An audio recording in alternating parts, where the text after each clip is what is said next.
As of January 1st, 2012, the oldest of America's baby boomer generation started turning 65 at a rate of 10,000 each day, a trend that will continue for the next 19 years.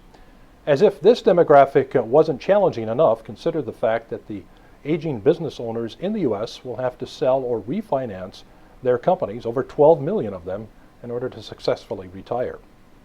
David Saint-Onge, a business owner, engineer, columnist, and management strategist, has penned a new book titled The Exit Equation that provides insights on the intricacies of the selling process and what business owners need to do to position themselves and their companies for the best results. Dave, in your book, you talk about some of the critical mistakes that business owners make when they start getting serious about exiting their business. And what are some of the critical things that they need to think about and to do it the right way? Well, quite frankly, for business owners who don't have a strategy, who are doing it for the first time, the common mistake is to start focusing on price before anything else. Now, granted, money is important. We all understand that. And the reason you're leaving your business is to pull the wealth that you've created in your business out and to put it in your own bank account. But really, the fundamental mistake that business owners make is starting the process by focusing on the price. Really, we look at it as a means to work backwards, if you will. Think of it as a map.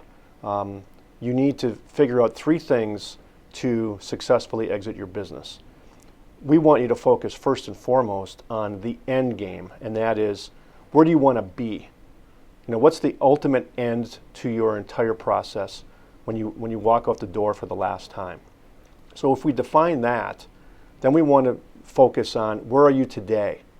A lot of business owners think, well, geez, my business is ready for me to leave. Well, that's not necessarily the case. Not if you want to maximize your return.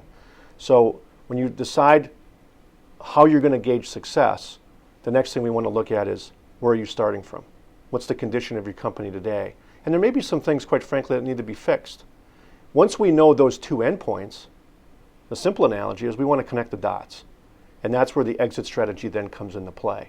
How do we make sure we take your company where it is today and weave it through a path, a successful path, so that when you're ready to leave, you can leave on your terms with your money? Dave, one of the other issues for business owners, of course, is that they've always been in charge, in control, making their own decisions.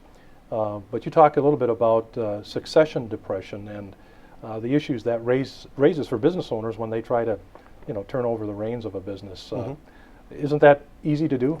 Well, I mean, the common misnomer is that business owners are great planners. And that's simply not true. And what's even worse is that they're not strategic planners. Business owners have a tendency to work off the cuff. They make decisions quickly. They make decisions on reliance of information from people on their staffs. So they don't do a very good job planning. And so when it comes down to it's time to leave your business, many make the mistake of not being properly prepared.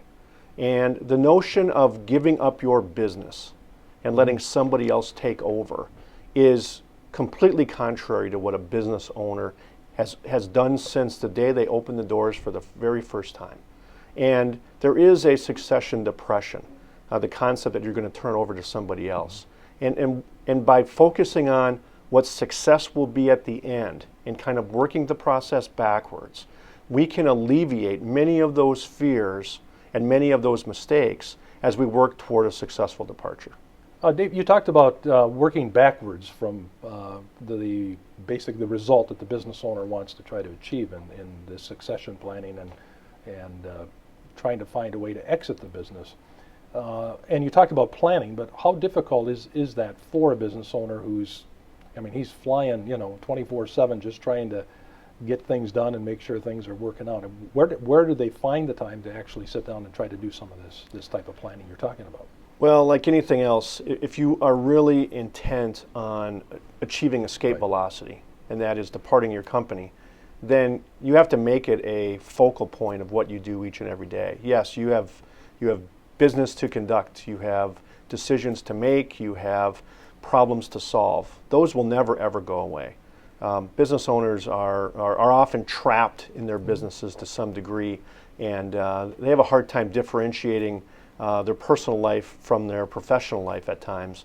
But really, when it comes down to exit strategy, you've got a plan. It's critical. I worked with a young professional back when I was a snotty-nosed college kid, and he had a little analogy, a little a quip he used to always throw at me, and that was, plan your work and work your plan. With planning, good things happen. And I don't think any truer words have been spoken with regard to exit strategies than that little saying, because it really, I think, goes to the core of what business owners are not good at.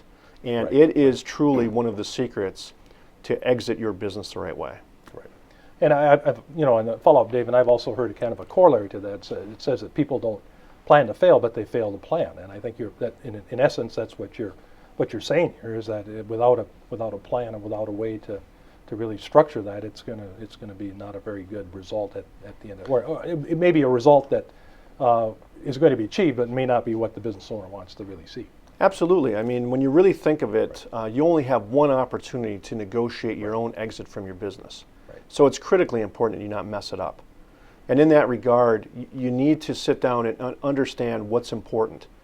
If you don't do a little self-reflection on how your business operates, what its strengths and weaknesses are, what it brings to the market, why is it attractive to a potential purchaser, whether that buyer is an external buyer, an internal buyer, whatever the case may be, maybe even a family member. If you don't understand the nuances of your business, if you've been too intertwined in the day-to-day aspect of how it operates, and you don't step back and start looking at the value that it has, you may quickly come to the conclusion that your expected price for your business is way out of line with what the market price of your business is. And inherently, there are certain things that you as the business owner simply haven't done very well. And that is, you haven't driven your business to a level of success. Oftentimes what business owners do is they drive their business to really serve their own personal interests. How does the business help them do what they want to do day in and day out? Is it a faulty approach? Absolutely not. But by doing that, you detract from the value of your business, because for many years, using that analogy, the business has served you and your lifestyle. It's not serving the greater interest of bringing value to the bottom line, and that's the key.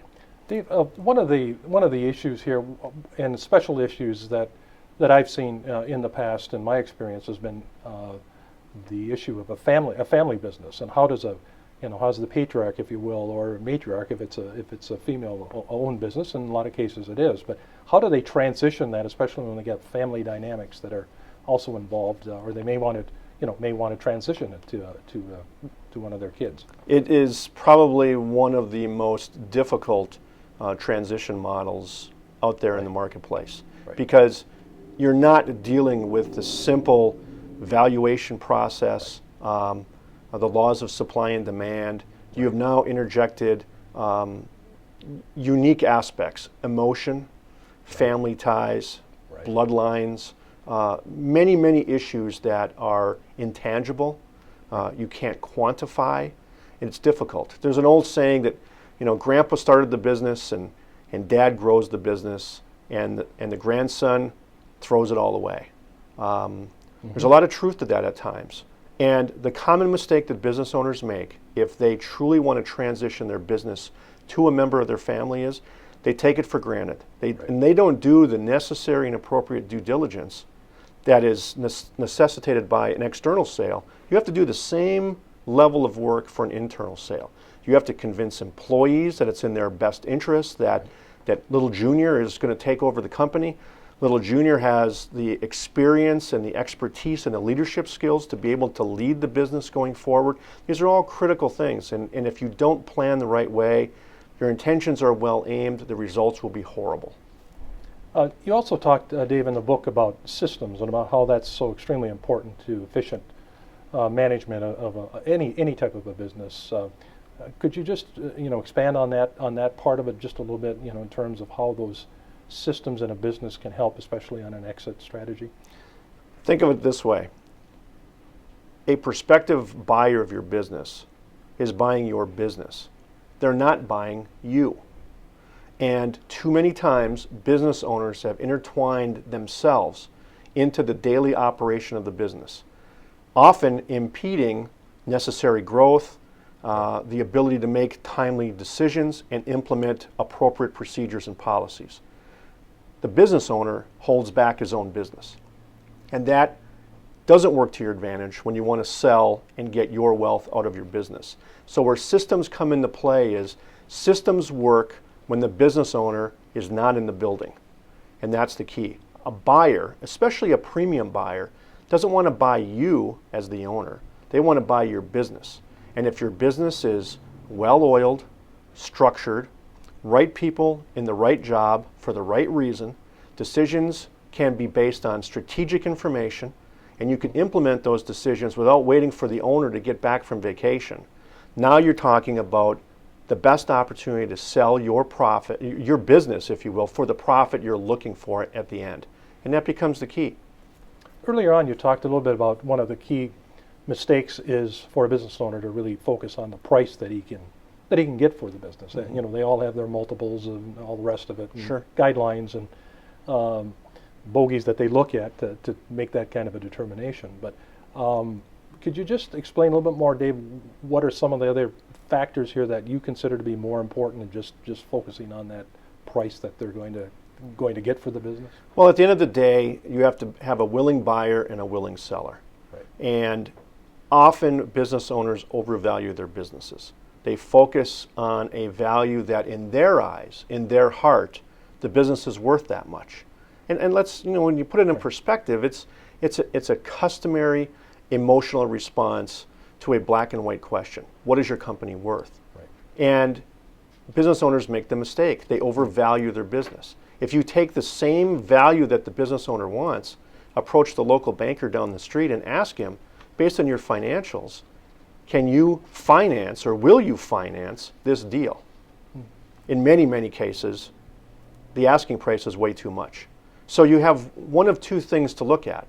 Either fix what ails your company in the planning process before you go to sell it, so that you're going to get a value that's commensurate with what you really think it's worth, or put in perspective what you want out of your business. And as I mentioned before, often business owners tend to focus on price. The real kicker is you focus on terms. Terms dictate price. And if you focus on the terms, then everything works out. Here's a simple angle on that whole thing. If you were selling a business and you wanted $2 million for it, but really the bank would only finance a $1.2 million transaction, that's all that the financials can support, I might come to you and say, John, I'm going to give you $2 million for it. But as you know, I can't finance it down the street at the bank. So you're going to have to finance it. Seller financed. Right. I'll give you $2 million, but we know financially it's worth 1.2. But I'll give you the premium. What's your natural reaction? You're excited. Sure. You're getting a premium for your business. You're getting what you think it's truly worth.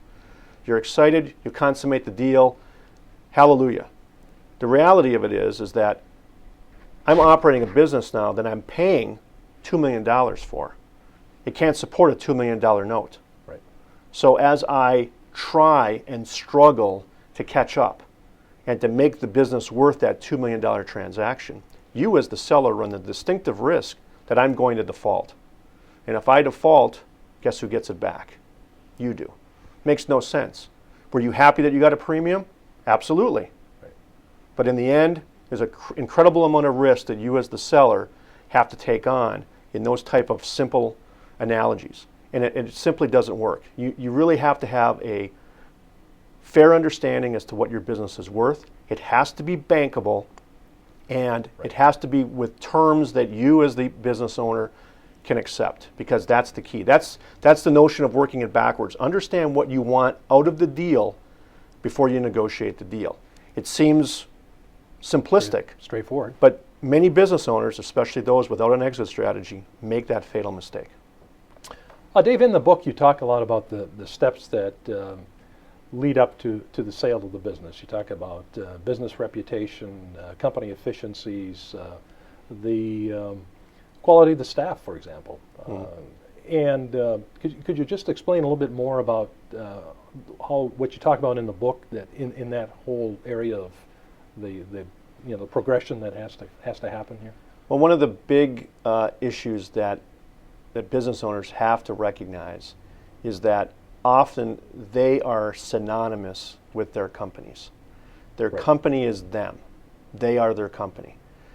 If they go out to dinner with their spouse, they are viewed as the person who owns such and such company. If you're sitting down and you're reading the newspaper, if you're a business owner, inherently you are reading that story with an angle as, how does this affect my business? Or how can I take advantage of this information, this opportunity? When you go out socially and run into somebody, you just have to break away from whoever you're talking to make sure you stroll up to somebody that maybe your next sale, your next business opportunity, and say hello and shake a hand. Business owners are synonymous with their business. Not wrong, it's understandable. But in the end, when you're looking at selling your business, it's important that your business have its own identity, that it's out there in the marketplace and it does good things, and it's not strictly on your shoulders. And so you have to be able to extract yourself from the process. So in the book we talk about this time horizon that you as a business owner need to understand, so that as you chart your course from where you are today and the inadequacies of your business, and you're trying to determine, okay, this is my level of success. And as we connect those dots, that path has to account for, do you have the right staff? Do you have the right systems like we talked about before? Do you have efficiency played into your organization? So in the end, someone's buying a profit-producing entity that makes sense for them. Buyers buy businesses for a variety of different reasons. When it comes down to negotiating, business owners have to stop selling and start listening. And listen for what the buyer wants. And if it's a premium buyer, they're looking for things like staffing and efficiencies and systems and whatnot. They're not buying you as the owner, they're buying your company. So it's important that we address some of those issues during this time horizon as we prep your business for sale. Dave, what in the big picture here, what led you to write this book at this time? Well, if you think about it, with so many of our national population entering the retirement years, the number of business owners who are baby boomers is phenomenal. And in this day and age of uncertainty, many of us don't want to work harder for less. Exactly. We don't know what's on the horizon. We don't know what the rules are going to be. We don't know what the tax laws are going to be. Employment is a challenge. Who you hire, how you keep them, how they perform. There are many uncertainties. Capital gains rates changing. Absolutely. Possibly. Absolutely. Yeah, absolutely. Tax consequences, all of those. Those are critical issues for baby boomers who have been at it for a long time, mashing the gas pedal of their business, trying to be successful. There comes a point in time when the owner says, you know what? I don't have the capacity, I don't have the willpower to keep moving. And if I have to keep moving it forward and I'm not sure what's going to happen, do I really want to do it? Do I want to put more of my personal wealth at risk? That's why in the book we talk about the fact that, true wealth doesn't come from owning a small business, and it doesn't come from growing a business. True wealth comes from selling your business. So it's the one thing you need to get your arms around as a business owner. Understand how to do it, how to plan for it, how you will gauge success, because when you walk out the door that last day, nobody's going to know who you are. They don't care. Business goes on. So at that point, did you negotiate the right deal on the right terms for the right price? Because in the end, they're not going to remember you. And you don't want to live with the greatest regret of your entire professional career, and that is messing up your own departure. So with all of that in mind, this book comes at a perfect time for the baby boomer business owners who have never negotiated their own departure.